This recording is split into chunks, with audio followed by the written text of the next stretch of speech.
Hello, everybody. This is Terry Jeanette with Be Creative, and today we're going to be creative in the backyard. You see, we're actually celebrating my granddaughter's 5th birthday, and she wants to do a fairy theme.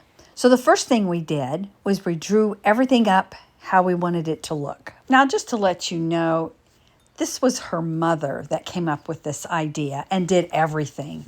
She is so creative. After we had everything drawn up, we put it into reality. Isn't this nice? I just have to share this tree with you. Doesn't it look like an umbrella? Perfect for a fairy garden. We had lots of fun activities. They got to choose their fairy name. They had a fairy scavenger hunt. We had a whole table of fairies to color. We did fairy bingo, and we even had mushroom ring toss. For arts and crafts, they made fairies out of little wooden spoons and fancy paper.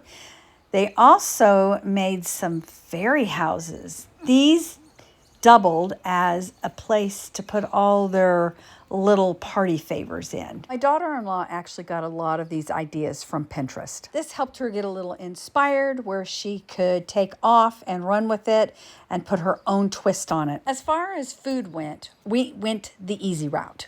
We just ordered pizza and we had cupcakes, and for drink we had fairy juice. That's just pink lemonade. And most of all this was done on a budget because we had a lot of it on hand. You see, both of us are crafters, so we have a lot of craft supplies. Anyway, we had a lot of fun, and so did the kids. I hope this helps you be confident in planning your next party on a budget.